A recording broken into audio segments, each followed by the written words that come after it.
My next guest comes to us from the Garden State. He trains out of Carnicella MMA, and I'm introducing the world to Nasty Nart Gokeh. Nart, good to meet you, my man. And I'm glad our schedules linked up and we're finally able to do this.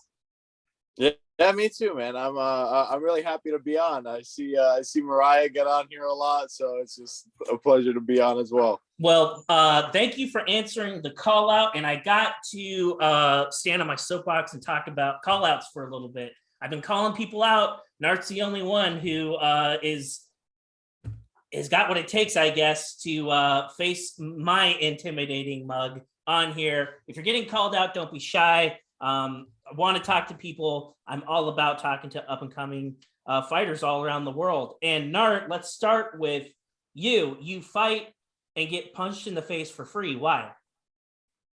Because it's fun, and honestly, like, I can't imagine doing anything else at the moment. I know this is what I want to do. So here's kind of an interesting thing about MMA is, like, I feel if you're an amateur fighter now, like, you couldn't be coming into the sport at a better time. We have social media out there. There are all these MMA promotions all over the country that cater to, like, the up and coming fighters. And I feel like there are a lot more opportunities for people than, say, 15, 20 years in the past, where it was considered cage fighting and it was kind of taboo. Most of the people that I talk to that are like old and crusty like me, I'm like, hey, like, what happened? And typically there's a story like, oh, I used to box, or I played baseball for a while and it didn't work out, and I just kind of wanted to get back in shape, and then I found an MMA gym. Was MMA something that you've always wanted to do growing up, or like, how did you really get involved in the sport? honestly, since I was younger, I always, like, like how you have like a hero that you like envision yourself as, kind of. Mm-hmm. Like, that's just like, I kind of took that and ran with it. But like, as I got older, like, when you're younger, you get picked on and stuff. So I started practicing, and that just evolved into me, like, getting a growth spurt. And I started training with my uncle, or kind of like my uncle. He's like kind of like a distant cousin, I guess. And started training with him. And when I was younger, I was like, I want to be a UFC fighter when I grow up. That's what I told my dad, right? Sure. And like, my dad, like, really didn't want that, and especially like from the country that we're from, like from where my family's from, like, they're more of like, oh, be educated, get educated. And then I found myself, like, as I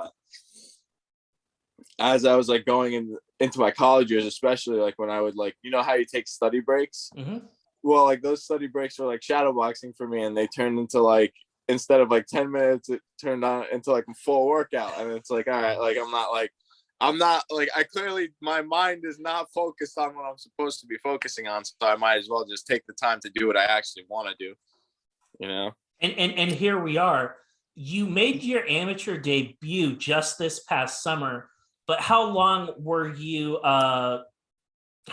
preparing to, like, get into the competitive scene? Because I know that there are a lot of people that train for years on end before they actually go into competition. There are some people that are the complete opposite. They're just like, yeah, I trained for about a year and then I started fighting. What was it like for you? So for me, I was like training for a while. I didn't really like train striking till I was like 19. Okay. Like, I want to say, like, I didn't, like, I did sparring when I was younger, but I never really knew how to strike until I was like 19. And like, even then I didn't really know how to strike, you know what I mean? And until I found Paul, like, I didn't really know how to strike. When I found Paul, like, everything came together. Like, I had good kicks before, I just didn't have good hands. I had decent wrestling. I was training for a while. Like, I was training for a long time. I wanted to fight since I was like 16. I wanted to fight, but I was like 21 when I tried to take the initiative to do it, and it just didn't work out with my old trainer.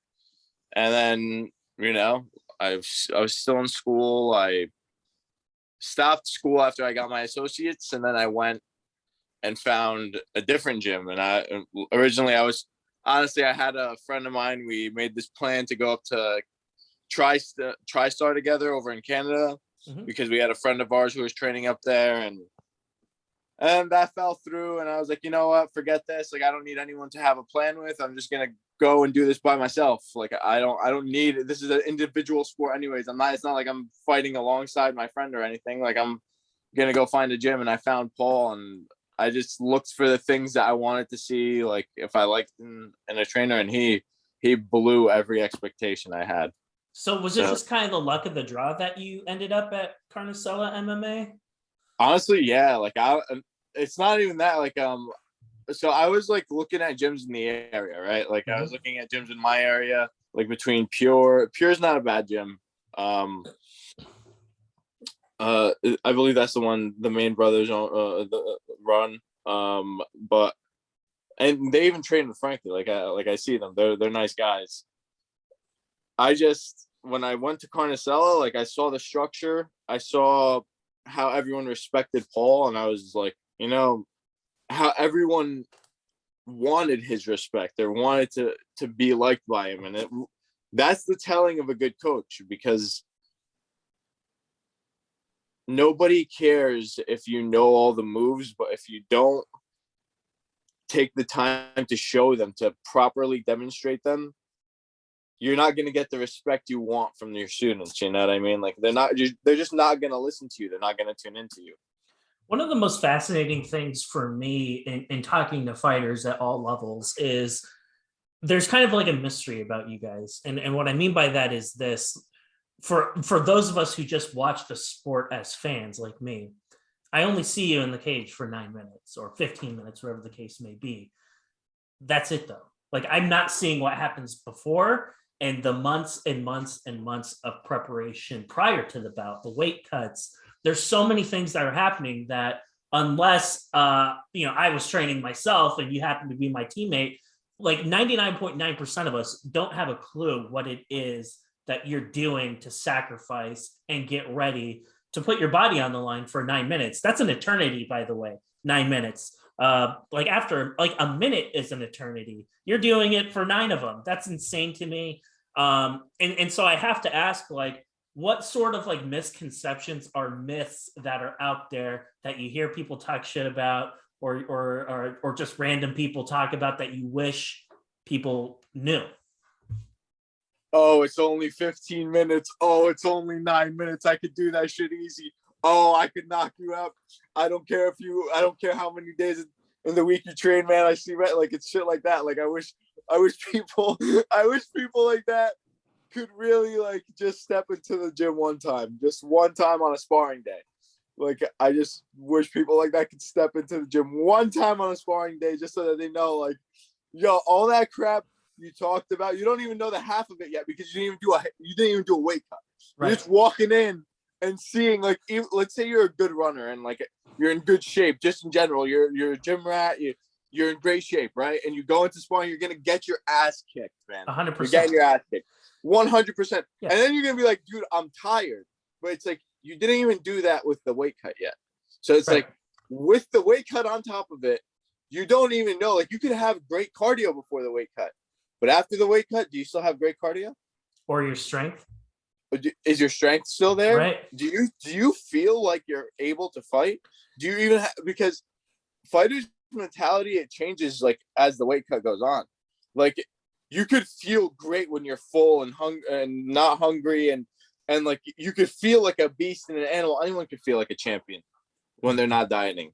Right. That's not where being a champion or feeling like a champion or being a fighter or a warrior is. Like, it's after you put yourself and your body through all that shit, it's really like, what can you do with yourself after? Like, can you still have that same handle over your body that you did before?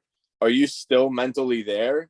Are you still able to focus as well? Or did that lack of food take away from your mental as well? Like, did it? Because it does at the end of the day. Those are good points. I think one of the things that would be interesting to see for the people that talk a lot of smack is you go to the gym, you don't even have to be sparring, just hear people hitting the pads. It's just like they're hitting pads at what, 30%, 40%. and that loud sound that makes, it's like they're not even really hitting hard, but that Yeah. sound, like unless you're used to hearing it's gonna like pop, and like you're going to get intimidated. And it's like as soon as like you start hearing Mariah hit those pads, like your ass is gonna be fucking gone. Man, like you're gonna leave. I've recorded and watched Mariah hit pads so many times, and I like watching it just because like she's got great technique and she's slick in a way where like when Paul likes to like, you know, do the head movement thing, like he likes to like try to keep us on our game by like, you know, catching us off guard sometimes, and it's fun. It's so fun. But when you watch her do that and then you watch her hit and counter and how fast she does it and how strong it sounds, and then when you understand technique and you see that like in that uppercut she sunk her body and she threw her shoulder into it and she turned her shoulder, and it's like everything about it was mechanically perfect. When you realize that stuff, then you truly know what you're afraid of. Like, hey, you know, I know my place in this world, and I'm terrified of Mariah. Like, number one, I'm not outrunning her. She's gonna find, she's gonna catch me, and she'll throw me across the room. So I try to be really polite around Mariah, even though I'm like twice her size. That shit don't matter. Like, I'm not delusional, man. I'm smart. That's why I keep her close to me, and we're buddies. it's all right. Because I'm like 3 times her size, and I still she's try a to stay on ninja, her. man. I'm telling you, she's a ninja, and I tell her that all the time. She's absolutely insane. I can't wait for her to ascend to the next level. Talk to me about your amateur debut. Here's what's kind of interesting with you. You start fighting competitively on the amateur scene in the summer of 2021, and every month you fight all summer. Like, so you had to have been working your ass off to like stay in a healthy weight range so your cuts aren't that bad. That must have taken a lot of discipline. No partying, no booze, no going to a bunch of barbecues and getting fat and eating ribs or whatever the case may be. You had to have been really dialed in all last summer. How were you able, before we talk about the first bout, how were you able to stay so active and fight 3 times in 2021? Well, honestly, like I'm ready at any time. Like I tell, I and you know what's funny is like I tell Paul all the time, even if like right now, like I woke up and I still have a ways to go a little on my cut, and it's all right. Like it's fine, but I want to be able to fight if I want to. Like ideally, and I know this might sound a little crazy, but I want to fight like if I could every weekend. Like, and I told Paul like I would if I could walk out of every fight healthy, I'll be ready to fight the week after or the event after. I'm not like I don't want to take the time off. Mm-hmm. I only have so much time to do this, and I'm gonna do this for as long as I can. You know what I mean? My first fight, it didn't go as I wanted it to, but it's not gonna stop me from getting my second fight. It's not gonna stop me from getting my third fight. It's not gonna stop me from going in there and winning every fight. And I hope, honestly, like my first fight, the kid wasn't bad. Like, yeah, like for the first round, honestly, like you could watch the first round and say I dominated him, but he took the second round completely, and then he got me. He caught me. So it is what it is. I lost. Like he caught me in the rear naked. It is like good on him. Mm-hmm. That was the first fight for the both of us. I really hope I see him down the line, and I think I will. I really think I will. Like he's also in good shape. He's a strong guy. And yeah, like he just recently came off a kickboxing fight, so you know, like maybe later down the line I'll find him. You know, I'll find him again, and we'll meet up, and you know, like we'll do the dance again. I'm not worried about any losses I take in my amateur career. I'm on. Don't get me wrong. When it happened, I was a little like, it was like a little shock, but yeah, I was like, all right, it is what it is. Like it slipped through your hands. It slipped through your hands, kid. Just get on to the next one. And as for like the dieting and everything, like I typically don't drink. I don't do stuff like that. I'm ready, man. That's all I can say for you is like, you want me to, especially for middleweight, you want me to make 85 in a week's notice? I'm there, dude. Like I can make it in a week. Like that's no problem. Well, that's Maybe good because you're 170, like I might need like a full camp, but like 85, I'm ready to fight at anytime. Like anytime I'm ready to fight 85. I love that though, because it's like if you're ready anytime to fight at 85, then stay fighting at 85. If it's a healthy weight range for you, stay there. Yeah. Because I like to see people fight at their natural weight class. And if 85 is it for you, fantastic. What I don't Yeah. like to see is people crush themselves. It's like, oh, I'm gonna fight at insert unhealthy weight range. And it's like, okay, yeah, you made the weight. Well, it's But funny like, because like I still have some body fat to lose, and like I could fight at 70, but if I do ever fight at 70, I want it to be like I want it to make it as comfortable as possible. I don't wanna hate like my process at all. You know what I mean? I want to go in there and I don't want that weight cut to affect my head, you know? if you do 70, get paid for it. That's all I'm gonna No. say. like we are fighting for free for 170, my man. That just ain't happening because you're a pretty big dude. Talk to me about you did a little bit. You told me that your initial bout doesn't pan out the way you wanted. It's your very first fight. It happened at Ring of Combat 72 in the summer of 2021. But I want to talk to you not really so much about the fight itself, but leading up to the fight, the day of the fight. It's your very, very first time going out there. And I can only imagine like how intense that is going to be. Like you don't have a baseline. You don't really have anything to go off of. You're in the back room. You're hitting pads. Typically the Amis on most of these cards tend to fight relatively early on. So you're not going to be out there waiting a whole heck of a lot. There might be a couple fights before you, but you make that walk fairly early on in the night. How is your composure? Did you have any nerves? And like making that walk the first time, was it like an out of body experience for you? Honestly, you want me to tell you something? And like this is just my honest how I was thinking, right? Leading it like the whole time leading up to the fight was that I thought I was so good that nobody they put against me would have been able to beat me. So I was very cocky on honestly walking into to my first fight. Mm-hmm. And it made me not take my opponent seriously, which like maybe is the biggest like I learned it humbled me. Like it made me learn. Like it made me go, all right, like even if you are better than a dude and you're whooping them, even if you are getting them in the first round, you're getting them in the better half, you're doing what you want. Even then, the things that he's attacking, you have to acknowledge. Right. Because if you don't, at the end of the day, it's gonna come around to hurt you. For example, he was like in my first, I walked out, to answer your question, I walked out and I was like, I'm destroying this guy.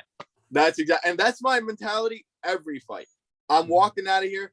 I'm going to try and get you out of there as soon as I can. Not because of a lack of cardio, because of, I just don't believe a fight should go to the judges. I don't feel good. You know, the one thing that really stung me in my second fight was that there was like, I felt limited by the first two fights with the rule set, because like I don't like dropping someone and not being able to finish them. Mm-hmm. I don't like that. I really don't like that. And then it took me to the idea of maybe I got to get my jiu-jitsu game better, because if I drop them, I got to finish them somehow. If I can't finish them with ground and pound, so I got to finish them somehow. Right. And in my second fight, it really showed. Like I wrestled the guy to hell, and like I couldn't sub him. I just couldn't sub him. And he wasn't like, he reached out to me. He told me he wasn't that good at jiu-jitsu. And I was like, wow, like I'm supposed to be good at jiu-jitsu and I'm not, you know what I mean? Like it just taught me, like my first fight taught me a lot in the sense of like, I walked out of there super cocky and I was like, I'm going to destroy this guy. And it slipped right through my hands. It slipped through your hands. And then in the second fight, the one that you're referencing, you win by a decision. Yeah. Was it bittersweet for you? Like, yeah, you won. It really stung, man. It really stung because I was like, I really wanted to like stand and trade with him a little more, but I just kept hearing, take him down. So I'm like, all right, I'll take him down. Like, I'm not going to like fight I was like, I'm not going to make the mistake I made in my first fight. Like me, like, because I dropped. So little fun fact, like I'm 3 for 3 in dropping my opponents.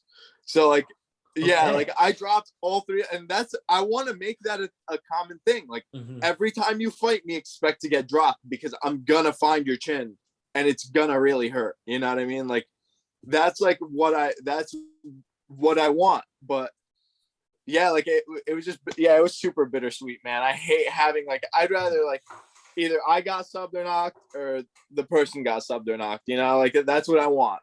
I'm not looking for anything else. I And don't want to hear a judge split decision. I don't want to hear none of that. well, I want a definitive. I was better or I was not. well, the judges seem inclined to give you the unanimous decision. They felt that you were better than them. The fight didn't go, it didn't end in the way you wanted it to, but you got in the win column. That's important. Let's talk about the third fight. Now we're talking about a fight that you're fighting more along your type of fight. You got a knockout. You set the guy down. You finished this fight. Maybe that's the one I should be asking about. How good did that feel to send somebody to the shadow realm like that? Oh man, oh man, shadow realming him was the greatest thing ever, man.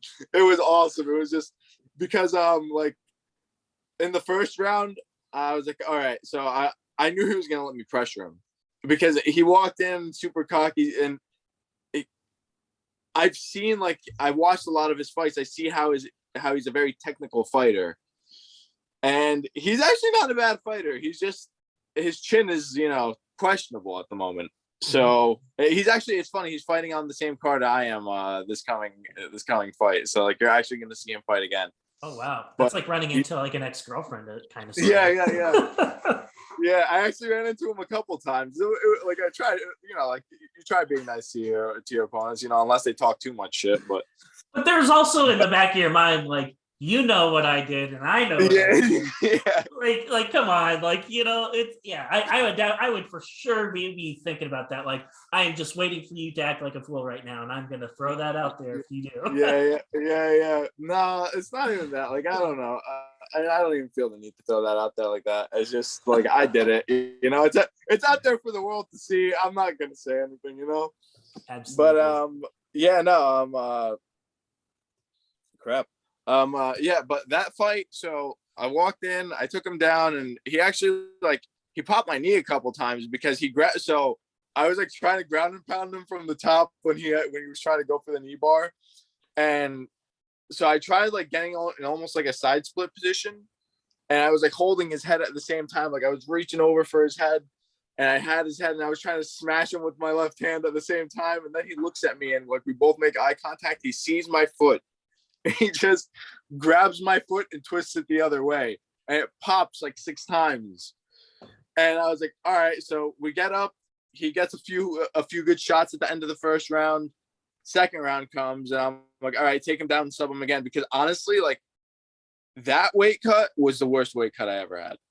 Going to 85, that was the worst. That was the worst weight cut I ever had. It was so bad that when I was in the cage, you can actually like see, like, leading, like right before the fight starts, like I'm bouncing around. I'm not bouncing around because I'm warm or trying to keep myself warm. I'm bouncing around because I can't even feel my ass or my hamstrings. You know what I mean? Like, I was like, damn, man, like this is not all right. Because anyways, it's whatever. Like, it happened, and that won't happen again. That's all I can say. Learning experience, right? Like, you learn as you go, and that's what the amateur ranks are supposed to be for. It's Exactly. supposed to figure this stuff out, so when you go pro, it's like, yep, been there, I've done that. I know what it's like to like get too cocky and get choked out. I know what it feels like to not fight on your terms, and yeah, I won, but I didn't fight on my terms. I also know what it feels like to like have my shit together and fight a fight I want to fight. So like every That's new what this fight, next fight is gonna be. And every me having my shit together, and knowing what I'm gonna, like, how I'm gonna fight. Like, I know that that's what this fight is gonna be. I know it. I'm in a completely different area in my mind. But anyways, like, I'll just tell you about the second and third round. The second round, after I shot in, so I was shooting in because I was like, the idea was sub him and get him out of there quick. And I was like, all right, because I was like, I couldn't sub him. I was like, all right, now it's time to dog. Now it's time to show him, like it doesn't matter, like, if he can stand and strike with you, you can strike with him. You can strike with anyone. You can do anything with anyone. That's what I was trying to tell myself, and I was trying to keep myself confident in that, and I did. So I went in, and second round, he tries like clinching me and throwing knees or something, and I hit him with like an uppercut hook, And like I knew that caught him on notice when I hit him because I saw his reaction. And your body only shakes like that when you got ripped. Mm-hmm. So I was like, all right, now it's the dog fight. So we're just trading back and forth and back. And he even hit me with a head kick. But I was like, nice, but I'm gonna get you back. And I did in the third round. But second round, I noticed that every time I threw my left hand, he was dipping down to his right and then coming back up. So I was like, oh, okay. So like when he did that in the second round, I tried doing two things. The first thing I did was I threw an uppercut, it busted his lip. Nice. All right, that worked. Second thing I tried doing, and he shoved me he shoved me while I did it in the second round. So like, it looked kind of funny, but I threw my two, and then I tried throwing a right head kick up high. He pushes me, it looks sloppy, whatever. Third round, like the moment I remember in between the second and the third round that changed everything for me was Paul like going like, hey, come on, like I need you here, like you got this, like you're ready for this. And I was like, okay, like that's what I needed. That's good coaching right there, like hyping your fighter up, like you know where he's at in his head, like you know what he needs to do, and you just got to remind him that he can do it. And he did a great job of doing that. Go back in, and it's the third round, and I just felt better. Like after talking to Paul, I actually felt like there was just like this weight almost lifted off my chest. Like I was like, I have the feeling now, like, which is weird. It's kind of giving me goosebumps, but it's like I was looking at him and I was like, I'm leaving everything in here. I'm leaving everything in here. Like I'm leaving it all. And I don't care if he knocks me out. I don't care if I knock him out. And I don't care if my dad's watching. I don't care if my mom's watching. I don't care who's watching. I'm leaving it in here. And I go in, and I knew he was going to headhunt. So he throws the first head kick. I see it coming from a mile away, pull back. Second one, see it coming a mile away. Then it's my turn. I threw a left hand, and I was expecting it, honestly, to miss. So I was expecting it to miss and step through into the head kick. And that's what I was expecting to finish him with. Instead, it hits him, and like he almost looked like he got stunned a quick second. So I had to adjust it in that second that he got hit, because he didn't move back like I expected him to. So I had to jump out to the side and throw my hip over, and it made a weird connection between like the bottom of my knee and like the top of my shin, right on his chin. Like as soon as it hit him, I knew he was knocked out. Done. And Done. And you got your KO. That was a long time coming, but you earned it. And especially if you had to go through a brutal weight cut, all the more important for you to at least end it feeling good about it. Like, okay, cool. I didn't like go through this shit for nothing. You got your victory. You won the way in which you wanted to. And bring me to like today. So that last bout that we're talking against Jason Downer, that happened in August of 2021. Here we are, April 2022. Like, obviously, like, tell me, like, was this planned to take a break for a little bit and kind of go back to the drawing board? Did you have other things lined up that fell through? Talk to me about just kind of not fighting from August to now. No, honestly, I suffered an injury. I'm not trying to talk too much about it because it's all good and done now.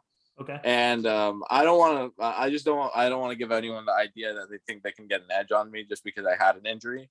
Mm-hmm. So I would like much rather keep that to myself. But yeah, I had an injury, and it took me out for like 2 months, and I'm back. All right. I'm back, and I'm better, and I'm ready to take someone's head. Like I said before, like. This upcoming bout that we have at the end of this month, you have this is a kickboxing bout as opposed to a mixed martial arts bout. Can you tell me a little bit what made you want to take a kickboxing fight as opposed to an MMA fight? Well, honestly, like I want to do kickboxing in my MMA career as well. Like I want it to be intertwined. I want to, because like the idea of like getting big and not fighting as much. Like, if that ever was to happen, if I ever was to be blessed enough to be a big fighter and I'm not allowed to fight as much, I want to be able to kickbox. You know what I mean? Like, I want to be able to take things like outside of just MMA. I'm not trying to look to just fight in MMA. Like, I want to mix it up with the hands and feet and the knees, and even maybe like do a Muay Thai fight where it's just like like all the striking. You know what I mean? I want it all. Like I don't want. I respect jujitsu fights, and I want to do some eventually. Like I would do like a jujitsu super fight. I would do anything, but I ideally like I want to kickbox, and I really want to kickbox, and I really want to like feel like what it's like to deal with the world's deadliest strikers. You know, like I want to know what that's like, and I want to be able to hang with them. I want to be able to beat them. Honestly, like I'm not saying I can. I want to be able to, and I would love to try and go out there and prove it. Like that I can. Well, you're just getting started on your journey, and it seems like if you're going to accomplish that, you're at the right place to accomplish that with the coach that you have, with the teammates that you have. It's really just a matter of putting in the work and respecting the process.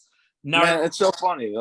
Like even with him, like yesterday, we were just like playing around, and like it was a Friday night, and like he just remodeled, and like we were doing just some pad work just for fun. Like it was just it's cool. You're fighting a guy. I have to ask, because I kind of like I have like the maturity level of like a third grader. Like, do you say his name like Goo or Goose, or like what is this guy's name? I call him Mr. Goo. I don't know who he is. You know, honestly, like from what I understand, and this is like I don't know his first name. Mm-hmm. But I'm gonna say it's Goose, just Goose, or I'm not sure honestly. I from what I looked it up, it looks like a German last name. Yeah. So like that's about the best I don't know. could come with. So it should be an interesting one. I like the idea of matches, especially in the amateur scene. I like seeing people go into jiu-jitsu tournaments. I like seeing people take a kickboxing fight or even a boxing fight, because it's like, get out of your comfort zone, get out of MMA, and like really like learn something that's going to like or a Muay Thai fight, something that's going to like kind of give you like a breadth of experience. That's really what it's all about. So if you're a wrestler, it's like go into a kickboxing fight. If you're a striker, go into a jiu-jitsu tournament. Like that's what it's there for, because when you go pro, the points start counting, and it's like a tattoo, man. Once it's on you, like your record is what it is. There's no going back. Yeah. And you know, it's funny, like a lot of people they want to kind of like downplay like sports jiu-jitsu, and especially in the MMA scene, like, oh, they'll never know what it's like to be in fighting. But you're right. They might not never know. They might not ever know, but that's not the point of doing them. It's not the point of being competitive in them. The point of being competitive in them is that when you're good at something, and let's say especially in fighting, right? Like with your hands, like when you're a boxer and you're going to go into MMA, you still have to learn wrestling. And if you don't learn wrestling, it's not like you could get away with it for a little while, but then eventually you're going to find somebody that's going to ragdoll you, and all your striking is not going to make a difference if you don't know how to wrestle. And it's like, you can downplay the jiu-jitsu and the wrestling all you want, but it's important. You can downplay the striking all you want, but it's important. You know, like the things that finish the fight are important. At the end of the day, no matter what, they're important. You got to learn them. You got to learn them. If you're just going to think that you're going to walk in there every time and take someone down and Khabib them, I'm sorry, that's not what's going to happen unless you're Khabib. But like, or unless you're fighting only cans. Yeah, and like, I'm not gonna be a can, man. I'm not gonna be some can, man. I'm gonna get everything. I'm gonna fight I'm gonna use my youth, and I made a pact with myself that in the next 10 years, like I'm using my body to do like everything I can for fighting. Like that's it. Absolutely. Nart, I have to ask before I let you go. We got a big fight coming up tonight, the UFC card. Given what I think I know about you and what you tend to gravitate toward, this should be the card for you. The Korean Zombie is on this card. He's going to be contending for the featherweight belt against Alexander Volkanovski. Should be a fight that's almost exclusively on the feet the entire time for 25 minutes. Who do you have in this fight, and why? Honestly, man, like, look, I like Korean Zombie more, but I got Alex Volkanovski, man. I got Alex Volkanovski, and it's not because of anything. It's because the only person I think that can beat Alex Volkanovski, especially in the stand-up, is Max Holloway. That's the only person I think can beat him. I think he got actually brutally robbed.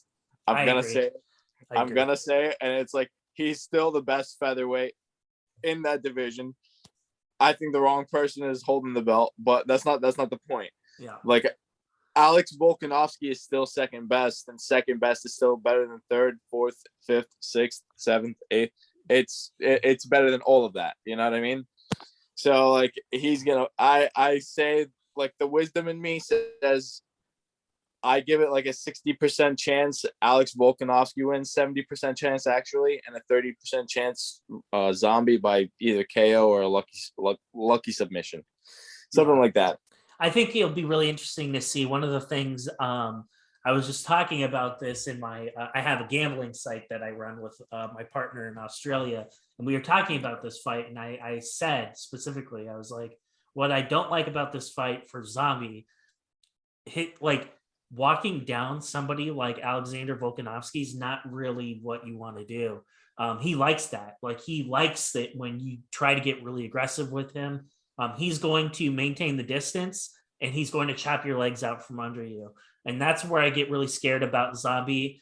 He's really heavy on that front leg. He's got a big freaking head. At least it looks massive when he fights, right? And like he's like leaning forward, kind of weird. Like he just looks like weird and like I don't know. He's just a really unique guy. But if I'm Alexander Volkanovski, like I am going to attack that leg all night long. And when it's compromised and you can't move as well, I'm going to go in for the knockout. And that's actually what I see happening. I think Alexander Volkanovski is going to knock him out. I really do. I think he's going to finish him too. Honestly, I don't see. I see Volkanovski doesn't have any submission wins, right? Not that I remember. Yeah, no, he has only, from what I know, but his finishes are probably knockouts. Knowing that guy, I mean, it wouldn't surprise me if he had one from like 8 million years ago. Yeah, but I don't see him taking the fight to the ground with Zombie. I see him knocking Zombie down a couple times, and then like letting him back up to try to finish the job. Maybe once or twice he drops him, and then he's like, no, I'm not gonna go there. You're not gonna twister me. You're not gonna do any of those ridiculous submissions on me. Get up. So Volk does have a few submissions under his belt, but they were like all in Australia and they were like 1 million years ago. So take that for what it's worth. But it should be an interesting fight. If it's like at half as good as the fight against Brian Ortega, I will be very, very happy. That was one of my favorite fights of last year. I absolutely loved that fight. I really did. I didn't have very high expectations going into it. It was one of the best fights I think I've seen. Yeah. It was a very good fight. That or I would say also either I would say Max Holloway versus Brian Ortega was a really good one too.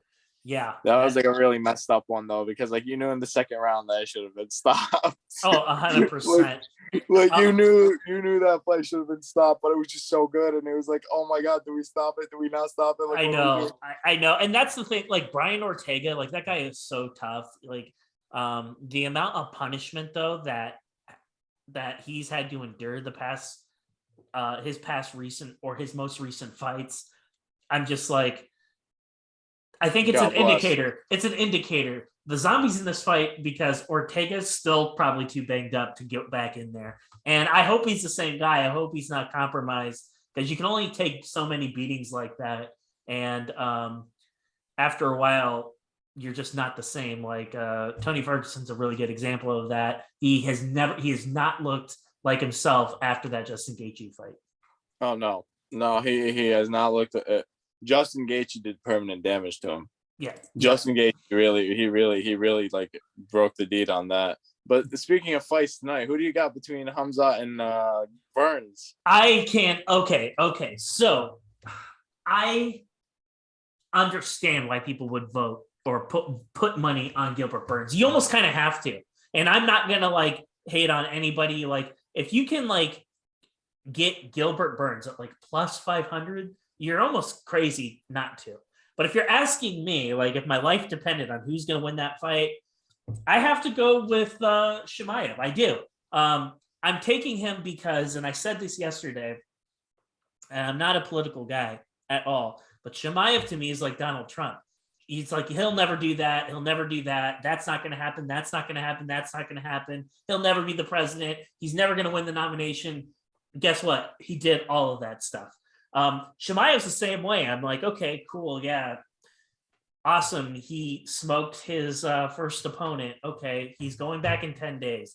Now let's see. He's going to fight somebody real because GM3 he's a bad man.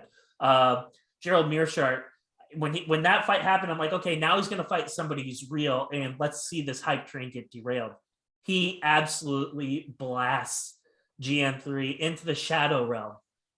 And I'm like, okay, whatever. It's GM3. Like, he's good, but he's not that good. Then he fought the Leech, right? And I'm like, okay, now you're fighting the big boys. He's laughing. He's laughing while he's fighting the Leech. He's talking to Dana White while he's like carrying him like a sack of potatoes.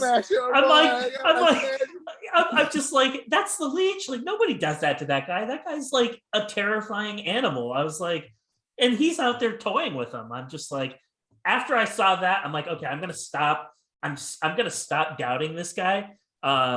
If there's one guy that could probably who could probably go up against Usman and win, it's probably him.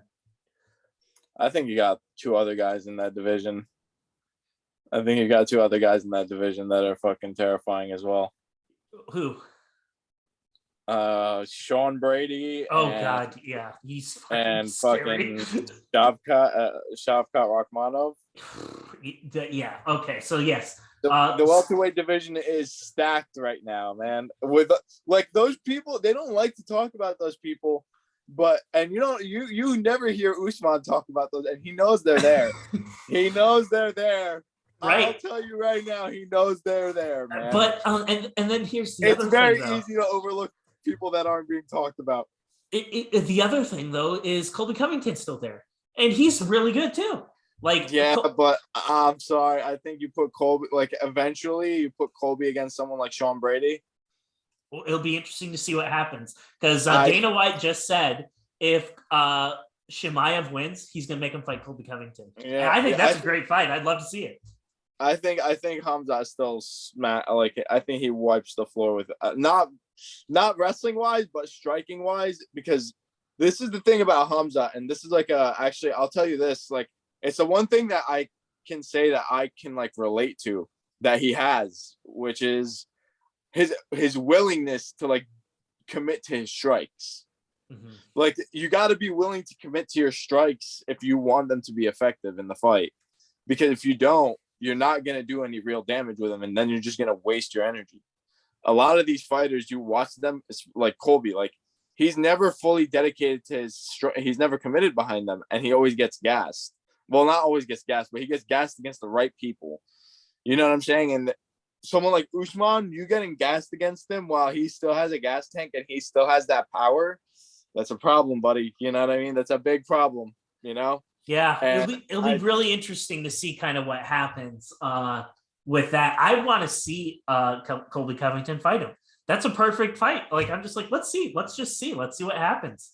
The smack talk would be interesting for that too. Oh my gosh. Yeah, it really would be. Colby Covington, he's so cringe, but like, I understand what he's doing. I understand the gimmick. Oftentimes I find him funny, but there are other times where he says a bunch of stuff. I'm just like, oh man, you didn't have to go there. You didn't have to say that. Actually, yeah, you didn't have to talk about the man's wife like that. You didn't have to do that, and you didn't have to say what you said about Brazil either. You could still be an asshole without going there. You can still be a dick, but he didn't. And so yeah. Anywho, Nart, it was a freaking pleasure talking to you, my man, and I'm really excited to watch your bout here at the end of the month. I'm assuming we could get that on Fight TV. I'd imagine that's where we'd be able to get something like that. Is that correct? Yeah, or flexfights.com, I believe. Okay. It's something like that. So I'll check and let you know. Let me know the link to that. I will go ahead. I'll put in the description of this video for these pay-per-views. Make sure that you put Nart's name in. There's usually a field in there, and it'll ask you who referred you. make sure you put Nart's information in there because they usually get a commission off of the ticket sales if you do that. So if that option's there, make sure you do that. And Nart, I want to give you the last word, man. So like, if there's any smack talking you want to do, if there's anyone you want to make fun of, the floor is yours, my man. No, I just want to say thanks for the call out, and thank you for having me on the show. Thank you to Mariah. Mariah, you're a real one for that. And other than that, yeah, man, hopefully we can do it again. And yeah, hopefully I'll be talking to you after I, finish this guy. Nasty Nart, man. Always a pleasure. We'll be doing it again soon.